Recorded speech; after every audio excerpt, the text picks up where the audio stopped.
नमस्कार मंडळी, स्वागत आहे तुमचं मराठी एक्सप्रेस आपल्या लोकप्रिय चॅनलमध्ये। मंडळी, आज आपण औरंगाबाद जिल्ह्यामधील आणि छत्रपती संभाजीनगर जिल्ह्यामधील कन्नड, औरंगाबाद मध्य, औरंगाबाद पश्चिम विधानसभा मतदारसंघांचा आढावा घेणार आहोत आणि जाणून घेणार आहोत की या मतदारसंघामध्ये मनोज जरांगे फॅक्टर हा किती मोठ्या प्रमाणात आहे आणि कोण उमेदवार या मतदारसंघामधनं इच्छुक आहेत आणि कोण विजयाच्या दिशेने जाऊ शकतं। तर कन्नड, वैजापूर, गंगापूर हे अतिशय महत्त्वाचे विधानसभा मतदारसंघ आहेत आणि या कन्नड, वैजापूर, गंगापूर विधानसभा मतदारसंघामधनं आता नवीन नेत्यांनी देखील या ठिकाणाहून आपली उमेदवारी जाहीर केलेली आहे। त्यात सगळ्यात सुरुवातीला गंगापूर खुलताबाद विधानसभा मतदारसंघाचे विद्यमान आमदार प्रशांत बंब भाजपचे एकनिष्ठ नेते आहेत। त्याचबरोबर देवेंद्र फडणवीस यांच्या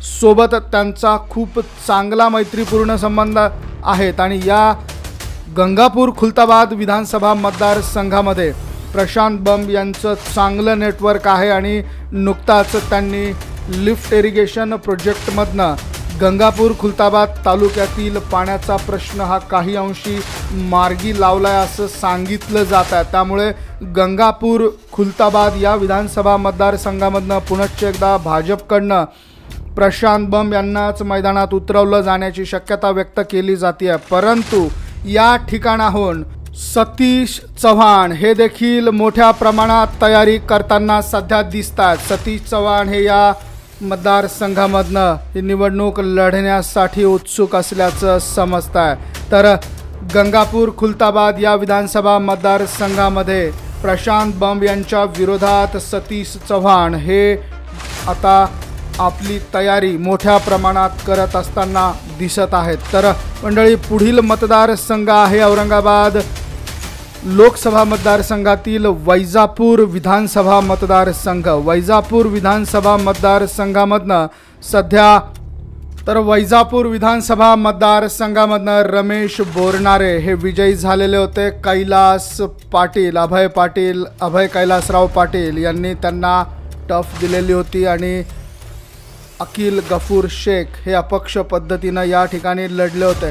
तर रमेश बोरनारे हे या मतदारसंघामधनं पुनश्च एकदा ही निवडणूक लढवतील। शिवसेनेकडनं ही निवडणूक ते लढतील आणि त्यांना सध्या तरी त्यांचा वोट शेअर जर आपण पाहिला तर रमेश बोरनारे हे या ठिकाणाहून विजयी होऊ शकतील आणि ते सध्या या विधानसभा मतदारसंघामधनं विजयाच्या वाटेकडे असल्याचं सांगितलं जात आहे। तर वैजापूर विधानसभा मतदारसंघामध्ये मोठ्या प्रमाणात हालचाली सध्या सुरू आहे। रमेश बोरनारे हे या मतदारसंघामधनं विजयी होण्याची शक्यता जास्त व्यक्त केली जाते आहे। तर मंडळी, पुढील मतदारसंघ आहे कन्नड विधानसभा मतदारसंघ।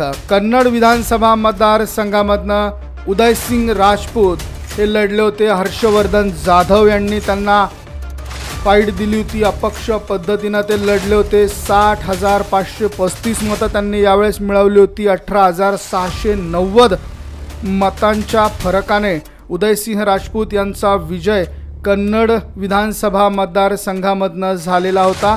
परंतु आता कन्नड विधानसभा मतदारसंघामधले उदयसिंह राजपूत एकनाथ शिंदे गटामध्ये आहेत आणि हर्षवर्धन जाधव हे जरी अपक्ष पद्धतीनं लढले तर निश्चितच या मतदारसंघामधनं हर्षवर्धन जाधव यांच्या पत्नी संजना जाधव या हर्षवर्धन जाधव यांच्या विरोधात ही निवडणूक लढण्यासाठी सज्ज झालेल्या आहेत आणि त्या पद्धतीच्या फिल्डिंग देखील आता रावसाहेब दानवे यांच्याकडनं केल्या जात आहेत। रावसाहेब दानवेंची कन्या कन्नड जिंकणार अशा आशयाच्या बातम्या देखील येऊ लागलेल्या आहेत। त्यामुळे कन्नड विधानसभा मतदारसंघामधनं 2024च्या विधानसभा निवडणुकीचं चित्र हे निश्चितच वेगळं असण्याची शक्यता वर्तवली जाते।